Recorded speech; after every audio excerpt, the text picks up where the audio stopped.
Most people picture wealth wrong. Flashy cars, designer bags, vacation posts every other week. But real wealth doesn't announce itself.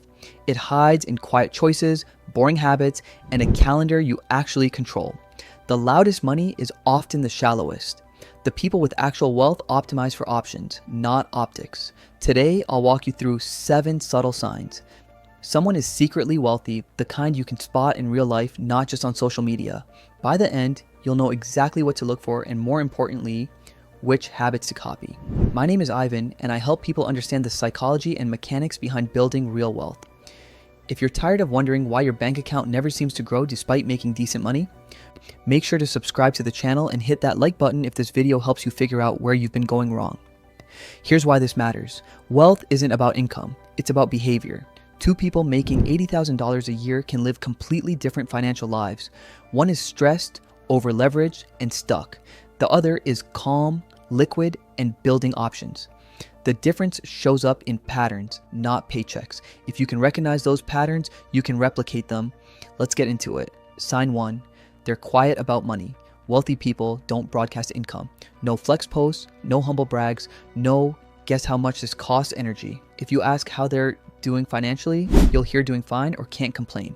Wins stay private. New contracts, bonuses, portfolio milestones handled between them, their spouse, and maybe one trusted advisor. That's it. They post family photos, hobbies, maybe ideas, but never price tags. The loudest people about money are usually the ones trying to convince themselves they have it. Actual wealth doesn't need an audience.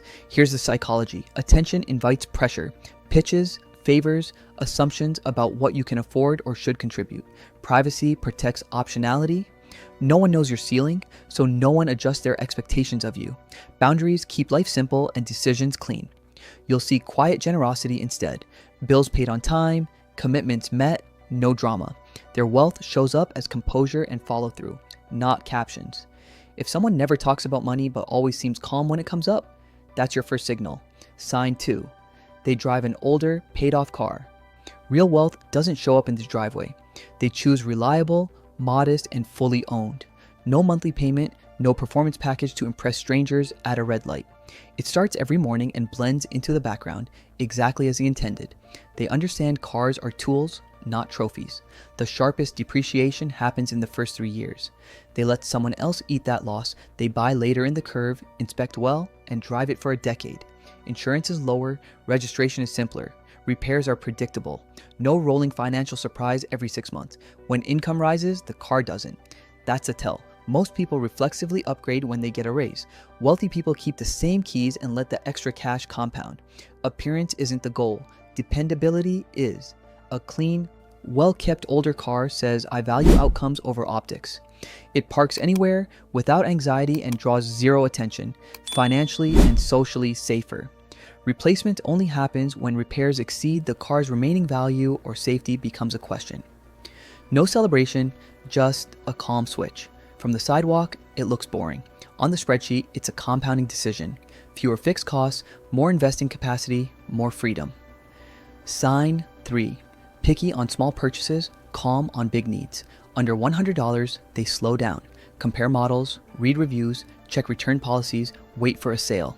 Impulse gets a cooling off window, 7 to 30 days. They're chasing best value, not lowest price. Durability, warranty, hassle factor. A $25 item that lasts 3 years beats a $15 one that dies in 6 months. But when a real need hits, roof leak, car breaks, dental work, they move fast and pay in full. Quotes, references, schedule decided in a day, problem solved in a week. Here's the framework. They separate wants from infrastructure. Wants get vetted to protect monthly burn. Infrastructure gets funded immediately to protect assets and safety. There's a rule running in the background. Cheap for cheap's sake is a trap. Fit for purpose wins. The result is a calm balance sheet. Small leaks plugged, big risks neutralized. Money keeps compounding because life stays functional. No emergency debt spiral because they didn't fix the problem early. This is anti-fragile behavior. It looks boring until you realize it's the reason they never panic. Sign 4. Bills and investing run on autopilot. Their money moves without them. Payday hits and a preset cascade runs. No decision fatigue, no willpower required. Invest first. Fixed percent to retirement. Standing by order in brokerage for index funds. Bills Vault. Separate account receives a payday transfer. All fixed bills auto pay from here. Runway, top up. Cash buffer refills until target, then overflow goes to investing. Weekly spend wallet, small refill on the same weekday, no midweek top ups. Guardrails keep it clean. Low balance alerts on the bills buffer, unusual spend pings on the card, quarterly subscription sweep to kill anything not earning its place. If income dips, they throttle, not cancel. The system flexes but keeps moving. They treat decisions like software. Write the rule once, let it run, review quarterly. Boring? Absolutely. That's the point. Systems don't forget, get tired, or panic on market headlines. The payoff is quiet reliability, and once no late fees, steady contributions, fewer opportunities to self-sabotage. Momentum becomes default. Wealth isn't built in one big move, it's built in 10,000 small automations that don't require you to be disciplined every single day. Sign 5, they buy back time. They spend money to reclaim hours, quietly and on purpose. Groceries delivered when it costs less than an hour of their best work. Laundry pickup replaces 3 evenings they'd rather spend with family. Monthly cleaner, so weekends belong to rest and real projects. They pick shorter commutes over shinier apartments, tools that speed work over toys that slow it. Meetings get trimmed, errands get batched, recurring tasks follow, eliminate, automate, delegate. Simple rules, buyback rule.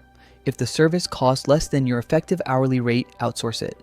2-time test, if you do it more than twice, systematize it. Default calendar blocks for deep work, workouts, relationships, protected like client meetings. This isn't laziness, it's leverage. Hours rescued fuel, better decisions, better health, better work.